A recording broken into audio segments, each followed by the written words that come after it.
Hey there. A friend told me that her little daughter, a 6-year-old, is massively in love with K-pop demon hunters, just like the rest of the world, wants to be Zoey for Halloween. Well, she ordered a costume, and of course it has not arrived, because why would anything actually ship to the US? It's kind of like the Pony Express era here happening right now.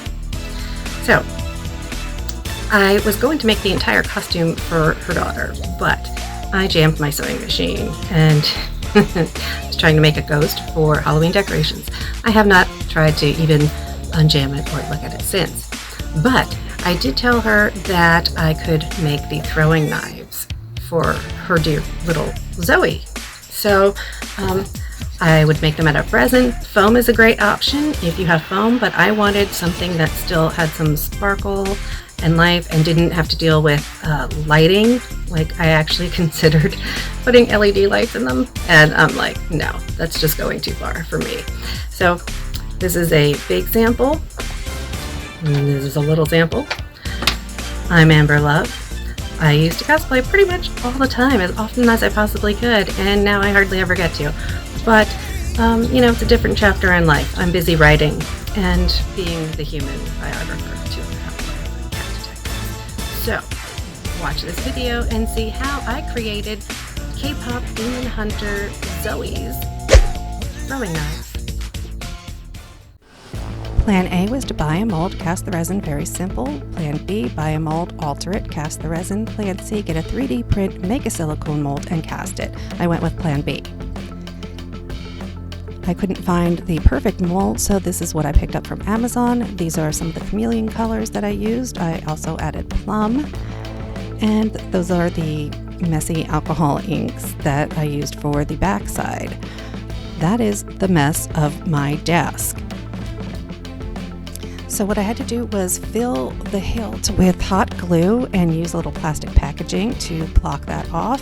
When the mold comes out, or I should say when the knife comes out, it leaves that little gap there, which is going to be covered in ribbon anyway. This shows the large dagger with the dusted side and then the swirled back side, if you will, side B. And I really like the way it came out. I think the teal came out beautifully at the end there of the pommel. So I did buy this mold again with various shapes. I chose the two that I thought matched the best. The smaller one seemed to be a more appropriate size. So the first test I did was dusting the mold with the mica powder, 4 different colors. Wait about I poured the resin in, waited about 10 to 20 minutes, add the alcohol inks, wait a few more minutes, then swirl them around. And in test 2, I did a dirty pour with the already mixed colors inside the resin. And that's what that knife is right there, but you're only seeing the back side of it where I tried to top coat it. So you'll see, there you can kind of see the dirty pour side. So I sent the results over to my friend, and she agreed that the sides, the style with the dusted mold and then the alcohol ink drops was actually better. So this is how I had to remove the hot glue that was the barrier for the hilt. Once you dig in there, so you have to be really careful about this, and you have to not be precious about your prop at this point. Once you get a little space in there, you can spray it with some alcohol and it will release a lot easier. I learned that after a few attempts. So the way that I dusted the mold was that I knew that some of the color shifting chameleon powders were a good choice because the magic that comes through Zoey's throwing knives it's very iridescent. You could do that with some sort of holographic paper or maybe interference powder. This is what I had. I was trying to use whatever I had on hand. So I added the silver down the center. And when I was doing the test pieces like this, one of the first tests had silver float to the top, and it came out really cool. So from then on, I decided to add the silver on the B side, if you will, on the back with each one of them. So the colors for the chameleon powders that I used were magenta, plum, teal, and blue from the chameleon set. The alcohol inks were pink, sky blue, and deep white.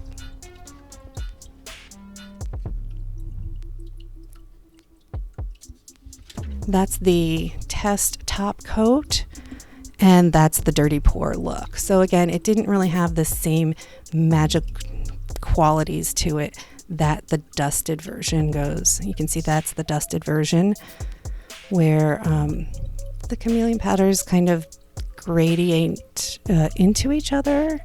The way that I did it, I did the sides of the mold as well.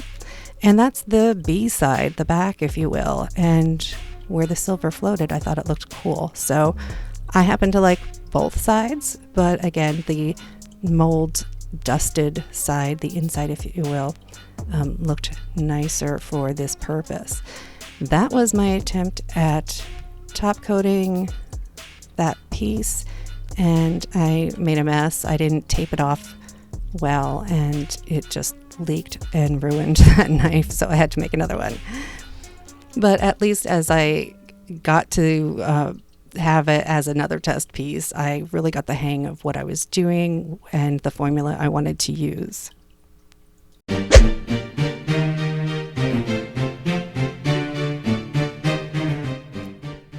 And welcome back. Thank you for staying this long. If you are interested in seeing the details of the process, what I'm doing right here is dusting the mold with the mica powders. These are the chameleon powders. I'm starting with magenta, and they're color shifting slightly anyway. So I started with the magenta and add a little bit of plum, and then move on to the teal with a little bit of the blue. And I took a long flat brush to flick out the excess powder that built up around the tip of the dagger, and that's helpful so that you don't get a big clump of coloring right at a particular spot of the mold, wherever there are deep corners and pockets, things like that. Here's where I switch to the teal for the pommel. It is such a beautiful color. It's like a peacock teal. I love it.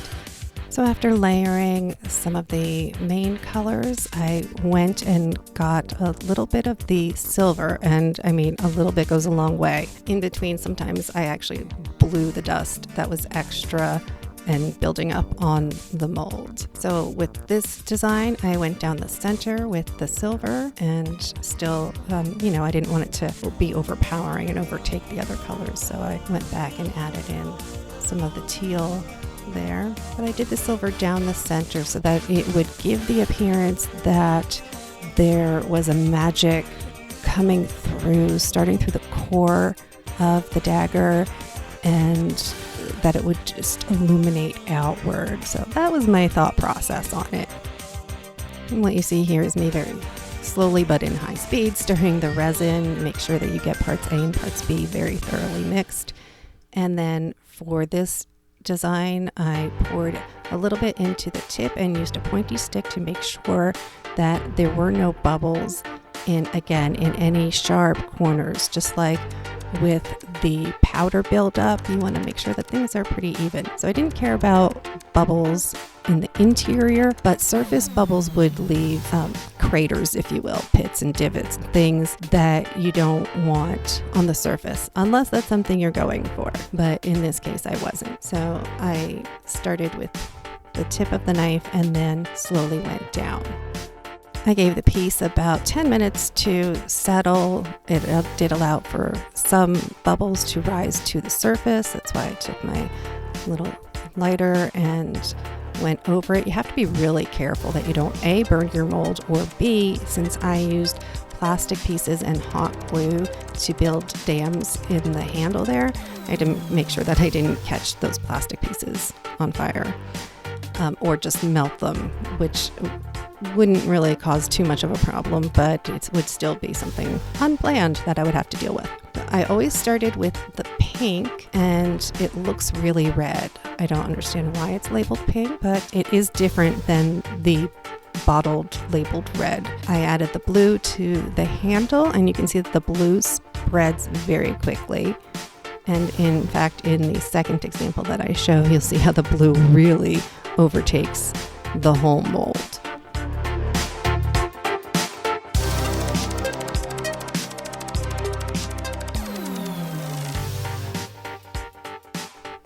And it's time for, you guessed it, waiting a little bit longer. So give it another 10 minutes or so. You can see that the inks are shifting and moving the way that they want to. Also, none of my surfaces are level. I know that's normally a really important part of pouring resin. I did the best I could with shoving some postcards under my mold. Here I'm applying the deeper white, which is one of the sinking whites, and that's to push the color alcohol inks down through into the rest of the resin. Again, more time to wait, and eventually you get to take out your tool and start swirling those colors together to make really cool patterns.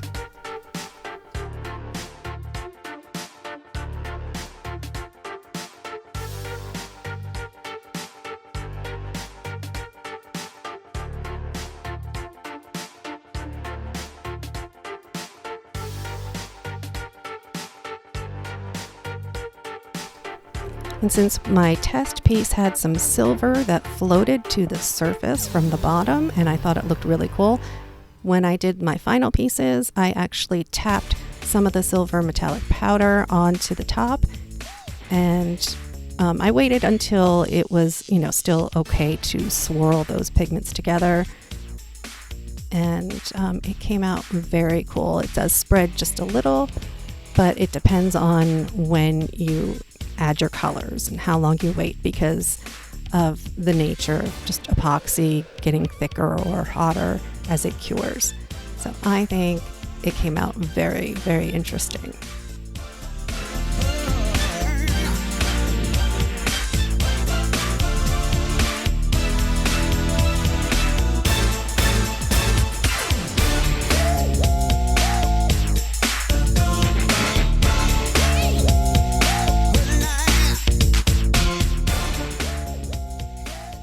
This is a different dagger where the blue really overpowered through the pink.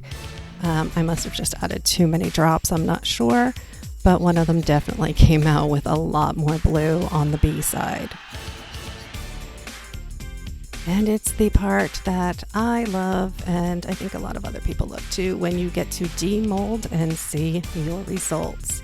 So I did use mold release. It's really not that necessary if you have a good mold and you have good epoxy resin, but I did it anyway. I mainly wanted to try and make sure that those hilt pieces that I made, the makeshift hot glue barrier with the plastic packaging, I wanted to try and make sure that those could come away from the resin.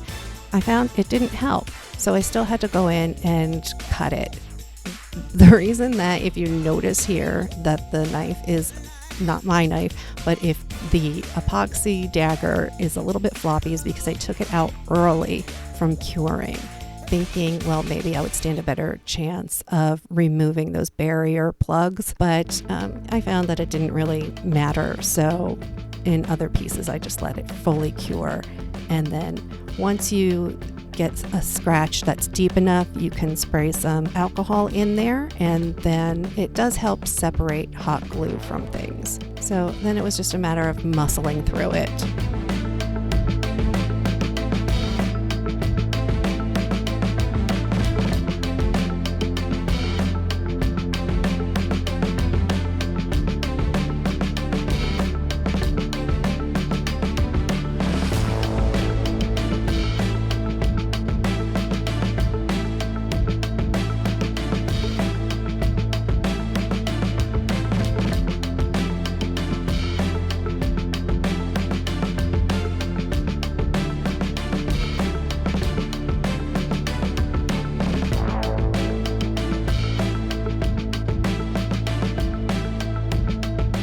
Here you can see that I'm just pointing to the flashing, and a little bit of the overpour.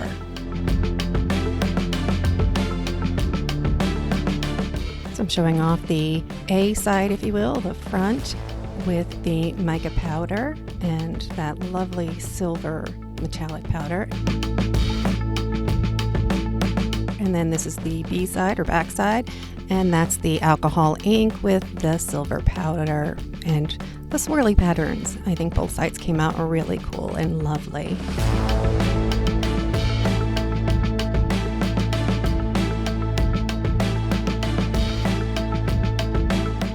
And now it's time to take care of that flashing and overpour with a low-speed Dremel. It really wasn't super fast, and just getting some of those major points taken care of. And again, that spot on this particular design where I had the barriers, that's going to be covered in ribbon, but I did want to get some sanding in there. I didn't want any sharp points because this is going to a child. I wanted to make sure it was completely safe. This sandpaper is, I think, 1,000 grit. All I did was the edge, so it's not at all removing the lovely sides that still have the mica powder. And as you can see, I was showing how pliable it still was because I took it out of the mold early, hoping that that would make it easier to take off those barriers, but it didn't nonetheless, so I just let it lay flat to cure.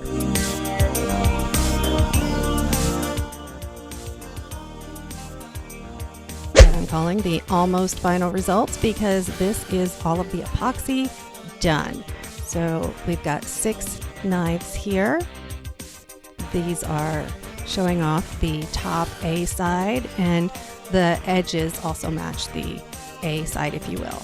And then flip it over, show you how cool the swirly backside looks. I didn't top coat because I did test that out, and it ends up, unless you do clear, it ends up covering the design. So I had a big mistake in a top pour where it ended up going underneath and completely ruining the A side. So for me, the B side really didn't need a top coat at all. Plus these are pretty chunky and thick. So if you want to make them, you might even try filling only half of the mold.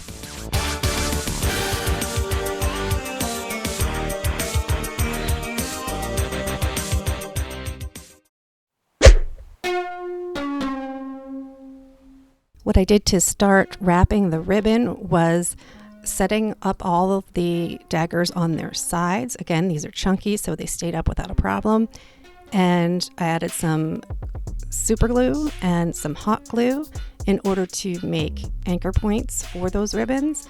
And then it was a matter of alternating super glue and hot glue as I wrapped them around to cover up that part where the hilt had been. And it came out pretty nice considering that I didn't use anything special. I had this ribbon on hand. I didn't have gold, but it is a metallic yellow, and I think it's kind of pretty. And the tassels, again, didn't arrive in time, but the idea for a Zoey knife would be that you would have those culturally appropriate tassels hanging because the knots are significant.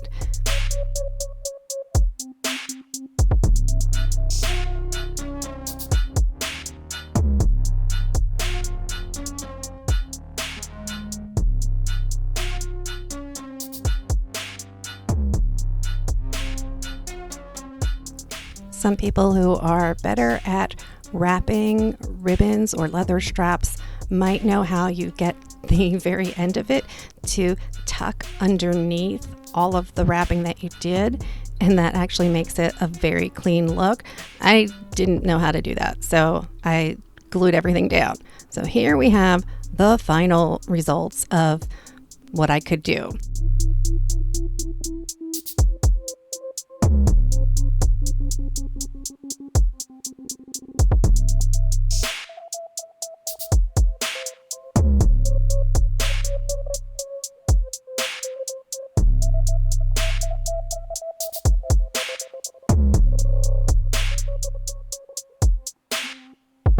I'm happy to say that I handed these off to our little Zoey cosplayer, and she was really happy. So that's the A side with the ribbons all done, and you can see some test pieces down on the lower end of the screen, and just a little showing off of the B sides as well.